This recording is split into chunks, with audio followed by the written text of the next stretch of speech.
안녕하세요. 안녕하세요. 네, 안녕하세요. 우리 MBTI 세 번째 모였습니다. 그래서 예고드린 대로 이번 세 번째 MBTI 방송에서는 그 MBTI의 나의 유형 중에서 주로 사용하는 기능과 그 열등한 기능, 또 부기능 이런 것들에 대한 이야기를 좀 나눠보겠습니다. 이제 이 얘기가 되게 재미있는 거는 MBTI 유형마다 주로 사용하게 되는, 그러니까 의식적인 상황에서 쉽게 사용하게 되는 기능이 따로 있고요. 근데 이 주기능의 반대가 열등 기능인데, 융에 의하면 이제 이런 얘기를 해요. 그러니까 의식적으로 내가 많이 사용하는 건 개발이 되는데 많이 안 사용하는 유형들은 이제 무의식에 사실은 이제 이게 갇히게 된다. 그러면은 개발되지 않은 미성숙한 형태로 이게 갇혀 있게 되죠. 그게 열등 기능인데, 이 열등 기능이 이제 그때 말씀하셨지만 스트레스 상황에서는 어떻게 보면 자아의 표피층이 약해지면서 얘가 치고 올라오는 거죠. 그러니까 이 유형이 어떻게 그럴 수 있지? 라고 하는 의외의 어떤 돌발적인 행동이나 양상들이 나타날 수 있는 거죠. 그래서 그런 걸 이해해 보는데 요 주기능과 열등 기능을 이해하는 게 굉장히 또 이제 또 재미있는 부분이 있어서 오늘 그 얘기를 좀 나눠보면 좋을 것 같습니다. 네. 네. 네. 일단 주기능을 찾는데 중요한 것은 에너지 방향이 되게 중요해요. 외향형이냐 내향형이냐. 그래서 왜냐하면 자신의 에너지 방향과 같은 방향의 기능이 주기능이 되는 거거든요. 그래서 처음에는 일단은 생활 양식을 먼저 봐야 돼요. 제일 끝에 있는 네네네. JP. 그렇죠. JP. 근데 저희가 그거를 그 이름 붙이기를 J는 판단형이라고 붙이고 그다음에 P는 인식형이라고 붙이잖아요. 근데 이게 바로 앞에 축하고 관련이 돼 있어요. 예를 들어 저희가 인식형은 저희가 정보를 인식하는 S와 N과 관련이 되어 있잖아요. 두 번째 축에 있는 그렇죠. 거. 두 번째 축에 네. 있는 거. 그래서 예를 들어서 이제 그 P로 끝나는 유형이다. 그러면은 무조건 그 앞에 있는 인식 기능을 먼저 보는 거죠. 그래서 그것이 외향적으로 사용하는 기능이 되는 거예요. 그래서 보통은 이제 만약에 뭐 ESFP다. 그러면은 이제 인식형이잖아요. 그러면 S에 조그마한 외향형 E를 붙이게 돼요. 왜냐하면 요것을 주로 밖으로 사용하는, 왜냐하면 생활 양식이라는 건 드러나는 거잖아요. 네. 그러니까 인식형에 이제 외향형을 붙이게 되고요. 반대로 만약에 J다. 이런 사람들은 판단형이잖아요. 그럼 그 뒤에 있는 T냐 F냐. 그게 이제 저희가 축의 이름이 판단이잖아요. 그래서 거기에 외향형을 붙이게 되는 거예요. 그래서 먼저 그 조그만 E를 이렇게 옆에 붙여놓거든요. 그리고 난 다음에 내 실제의 에너지 방향이 뭔지가 중요한 거예요. 그래서 만약에 내가 이제 그 S에 E를 붙였는데 실제로 ESFP는 외향형이잖아요. 네. 그러면 그 에너지 방향이 같죠. 그럼 그게 주기능이 되는 거예요. 그래서 ESFP는 S가 주기능이에요. 뭔 말인지 전혀 모르실 텐데 모르셔도 괜찮아요. 숙제다 적어볼까요? 거기 뭐 아무거나 하나를 그러면은 네네, 제가 하죠. 써볼게요. 한번 아무거나 써보시면은 제가 지금 이걸로 한번 해보시고요. 네네. 지금 INTJ를 쓰고 계시잖아요. 그럼 J니까 판단형이시잖아요. 네네. 그러면 이제 외향형을 붙일 부분이 N일까요, T일까요? 판단의 축이 어디죠? 판단 축. T와 그쵸, F, T죠. 판단형. 그러니까 T에 저희가 살짝 E를 붙이게 되죠. 이 판단형을 외부로 사용하는 거예요. 이 사람은. 그런데 문제는 우리 봉봉은 앞에 에너지의 방향이 I죠. 그러니까 일치하나요, 안 하나요? 안 하잖아요. 그러면 이거는 주기능이 될 수가 없는 거예요. 주기능은 바로 옆에 있는 N이 되는 거죠. 그래서 이제 주기능만 찾을 수 있으면 열등 기능은 그 기능의 주기능의 반대 기능이거든요. 그러니까는 이제 봉봉 같은 경우는 N이 주기능이니까 이제 그 S가 열등 기능이 되는 거죠. 잘 활용을 안 하고 개발을 안 했던. 지금 부기능은 그러면 사고죠. 그렇죠, 그렇죠. 부기능은 바로 이제 여기 옆에 있는 두 번째에 그렇죠. 두 번째가 이제 그 부기능이 사고. 되고요. 그 부기능의 반대를 저희가 3차 기능이라고 하긴 하는데 그거는 거의 이제 조금 안 더 드러나죠. 고급 기능 이라고 생각하시면 돼요. 그러면 다른 것도 한번 해볼까요? 두 번째. ESFP. ESFP. 열등 기능 나오셨나요? ESFP는 그 생활 양식 부분이 피인식형이니까 바로 이제 여기 S에 E가 붙게 되겠죠. E를 한번 네네. 붙여주시면 그래서 항상 왜냐하면 생활 양식은 외부로 드러나는 거니까. 그런데 이 ESFP 경우는 에너지의 방향과 일치하네요. 그러니까 주기능이 S가 되는 거예요. 그럼 열등 기능은 N 직관형이 되는 거죠. 이렇게 찾으시면 되는 거예요. 네. 그래서 보통 이제 열등 기능 얘기할 때 저희가 제일 많이 하는 얘기가 뭐 예를 들어서 이제 뭐 F를 들자면 F가 주기능인 사람은 감정형이 주기능인 사람은 사고형이 열등 기능이잖아요. 그러니까 평상시에 이제 이런 사람들이 굉장히 따뜻하고 이제 모든 상황을 고려해주고 이러는데 만약에 굉장히 스트레스풀하고 뭔가 이렇게 문제가 있다 그러면 그 굉장히 미성숙한 사고형이 이 아래에 있다가 확 튀어오르니까 누구보다 냉담하고 굉장히 독설적인 사람이 되는 거죠. 그래서 어떻게 보면은 어떻게 저 사람이 그 착한 사람이 왜 화나면 무섭다 그러잖아요. 그런 게 어떻게 보면 열등 기능이 튀어오르는 F의 열등 기능인 T가 딱 튀어오르는 상황이 될 수도 있고요. 또 이제 어떤 경우 그 SN 같은 경우에 뭐 예를 들어서 직관형의 이제 열등 기능 뭐 S라고 했을 때 그 평상시에는 굉장히 그냥 정보를 모호하게 다루고 이제 이런 사람들이 예를 들어서 뭐 불안이 올라온다 그러면 더 집요하고 더 강박적인 경우가 있거든요. 그러니까 저 같은 경우도 저는 INFP인데 이렇게 설렁설렁 사실 모든 거 하는 거 좋아하는데 뭐 예를 들어 조금 뭐가 걸린다 그러면 청소 같은 거 굉장히 엄격하게 할 때가 있고요. 설거지를 하는데 뭐 그릇이 종류별로 딱 이렇게 딱딱딱 안 돼 있으면은 너무 싫은 거예요. 그리고 이제 주기능이 반대로 이제 그 S인 사람들이 굉장히 현실 감각이 뛰어난 사람들이잖아요. 주기능이. 그런데 이제 이런 사람들이 열등 기능은 직관형일 때 예를 들어서 평상시엔 굉장히 현실적인 사람들이 왜 점 같은 거 몰두하는 그런 경우들이 있는데 이것도 이제 열등 기능이 올라오는 한 부분이에요. 이제 이런 점술 이런 거 되게 관심 있고 그 뒤에서 사고형의 주기능인 사람들 같은 경우에는 감정형이 열등 기능일 때 이제 이런 부분들을 잘 개발 안 하면 굉장히 그 평상시 논리적이고 이성적인 사람이 굉장히 열이 받으면 갑자기 감정적으로 막 감정을 폭발하고 이제 이런 부분도 바로 열등 기능이 이제 그 나오는 한 예가 될 수 있겠죠. 그래서 열등 기능을 잘 알면 저 사람이 왜 저럴까가 어느 정도 이해되고 좀 설명되는 지점이 좀 있는 것 같은 뭐 예가 있을까요? 열등 기능이 아니면 주기능의 얘기를 해봐도 괜찮을 것 같아요. 내 유형의 주기능.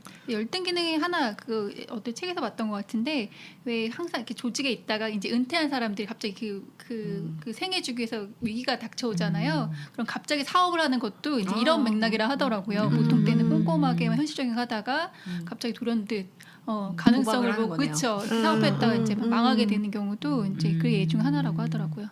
특히 중년이 되면 자신의 열등 기능을 조심해야 된다고 하잖아요. 그러니까 발달적으로. 그러니까 정말 더 자기의 열등 기능을 이해하고 뭔가 통합하려고 애써야 되는 때인 것 같네요.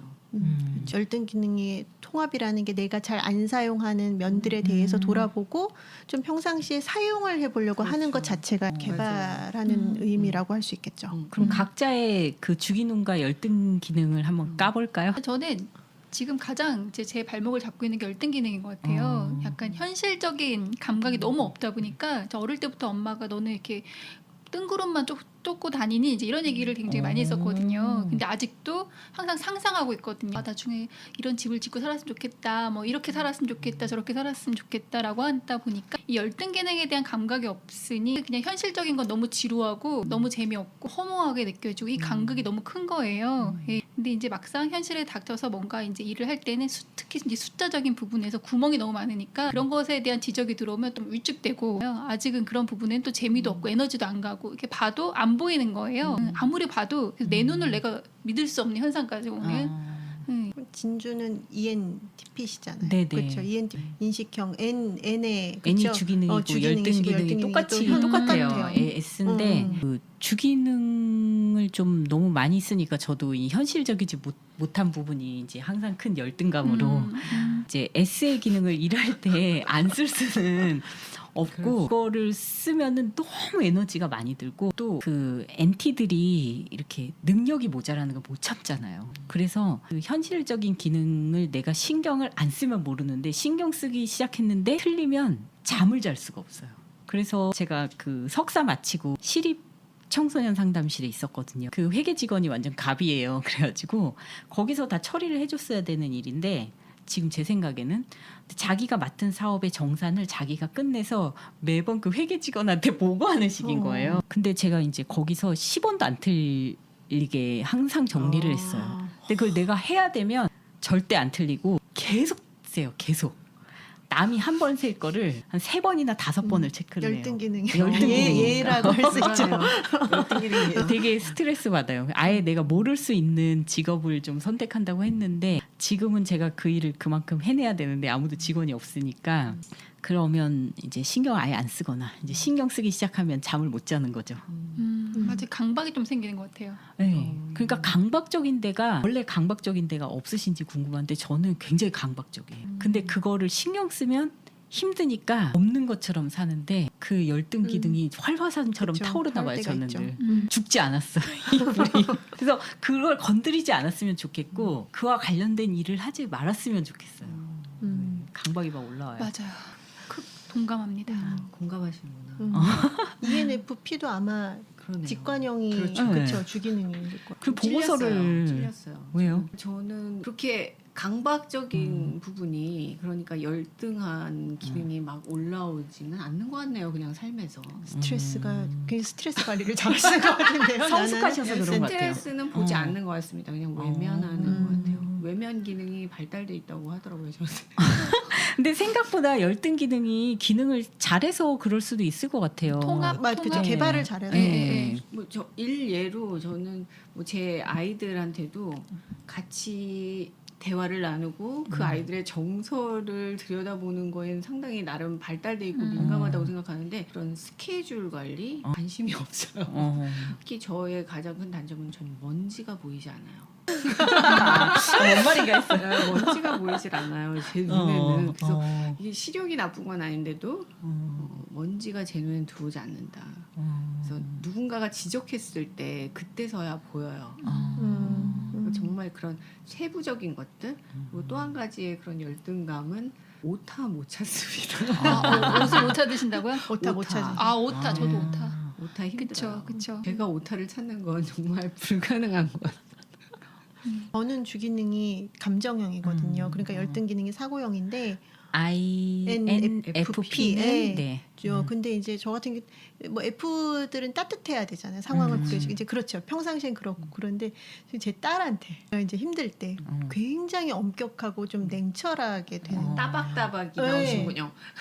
그래서 어느 때는 이제 나한테 이런 인격이 있을까? 그것도 일종 제가 힘들 때 근데 주로 보면은 여유가 없을 때 제일 만만한 대상한테 또 열등 기능이 또 확 또 나올 수 있는 것 같은데, 그러니까 딸한테는 어느 때는 너무 엄격하고 냉담한 엄마가 될 때가 있는 거죠. 그럼 약간 주기능은 의식적이다라고 볼 수 있고 열등 기능은 좀 무의식적이다라고 볼 수 있겠죠. 네. 근데 3차 기능이 무의식적이면서도 그쪽에 그 외향이 붙는 부분이거든요. 그러니까 3차 기능은 자신도 모르게 나오는 부분이래요. 근데 열등 기능은 사실 잘 안 나오는데 굉장히 내 상황이 안 좋아지거나 이럴 때 굉장히 강력하게 튀어오르는 게 이제 열등 기능이라고 한다면 그러면 부기능의 반대되는 기능. 맞아요. 그러면 INFP에서 F가 주기능이고 그렇죠. 열등 저는 기능은 T고 T 구기능은 N이고 3차 기능은 그럼 S잖아요. S. 근데 네. 이게 무의식 중에 자주 사용하게 되는 건데 그래서 제가 아까 얘기한 대로 이상한 그 규칙에 자꾸 얽매이고 이제 이런 부분들이 어떻게 보면 3차 기능이 튀어나와서 그럴 수 있는 거죠. ISTJ의 3차 기능은 F거든요. 그러니까 ISTJ 하면 좀 뭔가 딱딱하고 그럴 것 같은데 왠지 그 속정 깊은 분들이 있거든요. 네. 맞아요. 츤데레처럼. 네, 맞아요. 츤데레요. 그런 게 이제 그분들의 3차 기능이 F인 데서 오는 특성이다 이렇게 좀 설명을 하시기도 하더라고요. 네, 그래서 MBTI에 그런 구조적인 재미있는 요소들이 좀 있어요. 이런 걸 한 사람들은 또 참 신기하더라고요. 그걸 찾아냈는지. ENTP의 3차 기능은 F인데 ENFP의 3차 기능은 그럼 T가 T죠. 되는 T가. 거잖아요. 그러면 3차 기능이 막 올라오실 때가 있어요. 진짜 무의식적은 아니지만 되게 네. 잠재적으로 나오게 되는 것 같고 어떤 때에는 사람들이 되게 차갑다 그리고 사고적이다 그렇게 보는 것 같아요.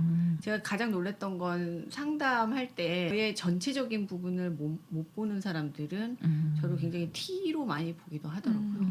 하긴 저도 따뜻하다는 얘기를 자주 듣거든요. 어머 나 저도요. 그냥 나도 그런 얘기 많이 못 들었어. 느끼죠, 따뜻하다. 느껴. 나도 느끼는데.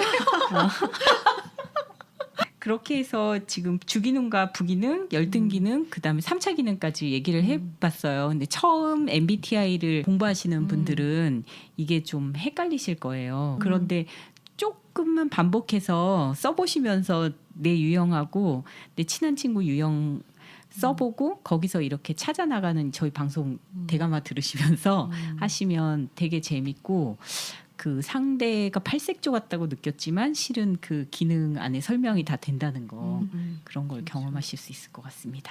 네, 3번째 방송까지 마쳤는데 또 엔딩 멘트, 네, 우리 엔딩 요정들 멘트 한번 해볼까요? 네. 네, 일단 저는 제 안에 있는 따뜻한 F를 만나서 뭔가 좀 마음이 이렇게 울림이 있는 시간이었습니다. 네. 네.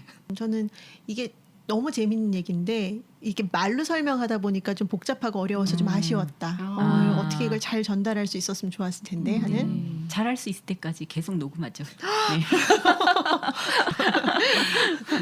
네. 저는 아까 그 주기능, 부기능, 그다음에 열등기능, 그 3차 기능까지 이 얘기할 때 저는 빙산이 떠올랐던 것 같아요. 그래서 빙산의 밑으로 들어갔다 나왔다 하는 그런 느낌을 받을 수 있었습니다.